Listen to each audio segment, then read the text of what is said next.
Hey, welcome to Lunch with Lee. Today we're talking about something that seems to be a question we're asked this time of year every year, which is how do I start my fireplace? A lot of people have never had fireplaces or haven't used it in a long time, or it's not working right and you're not sure what's going on. So, the number one thing I would say on how to start your fireplace is have it inspected. Know the condition of your fireplace because sometimes it's not your fault. There's something wrong. So before you use your fireplace, have it inspected, know that it's in good shape, know what type of fireplace it is. Because my next thing I'm going to go over is what type of fireplace you have. And it's how you light it is different on every single situation. If it is a wood fireplace, you may have to, I would always say first, you want to light something that burns very efficiently. If you have a gas log ladder, you can do that, although make sure the damper's open first. After you've had it inspected, everything's good to go. They're going to teach you how to use your damper.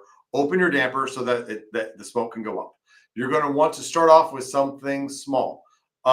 If you don't have a log ladder, what I would do is get newspaper, twist it into a torch, light the top. You're going to hold it near the damper until you heat up the column of air inside your fireplace, and you notice that the smoke from your little torch start to go up. That is the point you can drop the torch into your pre-done fire and light the fire, and it should work. I've done whole videos on that and much more in depth. So go to YouTube, go through Facebook, use the search features, or ask me a question, call in. We can help you with that too. The next one is, all right, I have a gas fireplace, and a gas fireplace for a lot of customers is sometimes it's just a stick with holes in it. We call that a log ladder. It's really designed to help you light wood. And usually somewhere around your fireplace, could be in a cabinet, could be in a wall, there's either a valve that you turn or a valve you stick a key in and you turn it on. Now, before you turn that on, always flame first, gas second.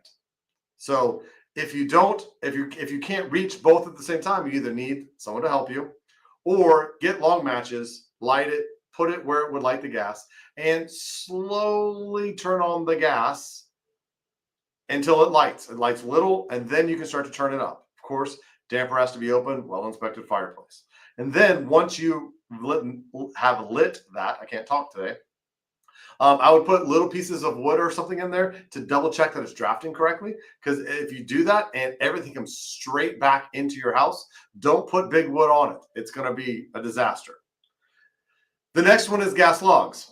So there are gas fireplaces and there are gas logs. And the gas logs that you light with a match is very similar to your log ladder. You're going to want flame first, and then in your wall, the same valve, you're going to slowly turn on until it lights, and then you're going to turn it up. Still, damper needs to be open. Otherwise, carbon dioxide into your house, bad thing. The next stage is sort of the auto light kind of gas log sets. And this goes into the fireplaces too that have ignition systems and safety features, which we'll go over. The first one is a standing pilot, which means there's a little pilot in there that constantly has a little flame. That flame, you can leave it on year round, but if it gets turned off, there's a procedure to turn it back on. And even with the gas fireplaces, have it inspected before you use it. Make sure there's not gas leaks. Make sure it's working correctly, because there are gas fireplaces that have dampers that have safety features on them. So if it's closed, nothing's going to work. So, but what you do with these it's the standing pilot systems is, number one, usually there's a valve just like the other ones on your wall. You're going to turn that all the way on. Then you're going to go underneath your fireplace. You're going to see a valve. And sometimes there's a little panel you turn down. Sometimes it's a little masonry thing you pick up. That's an access panel. And you're going to see a little knob that says on, pilot, and off. You're going to turn that to pilot. Then you usually have some way to ignite that pilot, which sometimes you have a push button. It can be round and red. It can be round and black. It can be square and black. But you have a little button, and when you push it here, click, click, click. It's sending a spark into the pilot assembly where the gas is going to come out. What you're going to do is push down that valve. It's going to start the gas running to the pilot, and click, click, click with the actual igniter until you see it light up. Once it lights up, do not let your thumb off the knob. You're going to keep that pilot going with your thumb pushed into that knob. And you have to go 30, 45 a minute, depending on how long you've used it. And you're heating up the thermal pile, the thermocouple. There's all kinds of different combinations of those. It's a sensor in order to send enough power to make it work. If you wait long enough, I always wait till my thumb hurts. You take it off, the pilot should stay lit.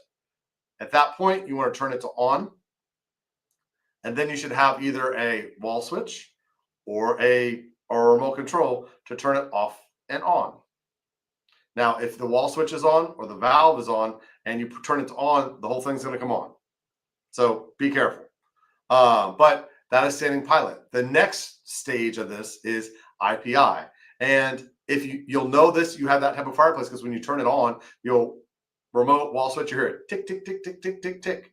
And that is it. It's trying to light that pilot. Same as we manually lit it, it will automatically tick, tick, tick, tick, tick, tick, tick into that pilot assembly. And then it will light. And then the sensor will sense the fire's on. And then the main burner will come on. So the problem with those is sometimes they're hardwired into your power. Sometimes they have batteries. It just depends. So make sure that you're going to go, you have to turn the valve on the wall, just the same, the gas has to be running to it. A lot of times it'll go tick, tick, tick. There'll be air in the line. That because it hasn't been used in a long time, and you have to clear all that air out before it's going to light. So you'll click it, it'll go tick, tick, tick, tick, tick, tick, tick, tick, tick, tick, tick, and then it'll turn back off. And then you have to click it again, and it'll go tick, tick, tick, tick, tick, tick, tick. This is the benefit of having yearly maintenance like you're supposed to, because we can make sure it works. We can bleed off the air, and it'll be a much smoother process for you the next time.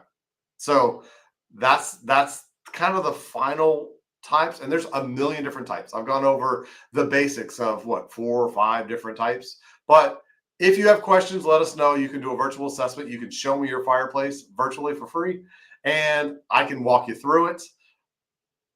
You always need an inspection before you start. We don't want to have gas leaks. We don't want to have carbon monoxide leaks, and we don't smoke and everything all over your house. We don't want this to be drama filled. We want this to be nice and smooth, and we want it to work well. So the number one way, have it inspected first, have it properly maintained. And the technician, when it comes out, if you use us, will teach you how to use it. And they'll show you how to do it. Then you can do it in front of them.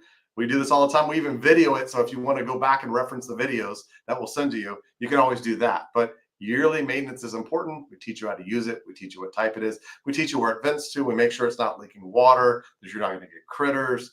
All that stuff's important. So that's the way to kind of like the basic stuff. If you're not 100% sure or I missed something, please put it in comments, give us a call, let us know. I'd really appreciate it, but we're just trying to help as many people as possible. So if you know somebody who has a fireplace, you're worried about your kids or anything else, they haven't used it, they're not sure, send this to them. We'll try to help as many people as possible, and we really appreciate it. We will see you next time. Thanks.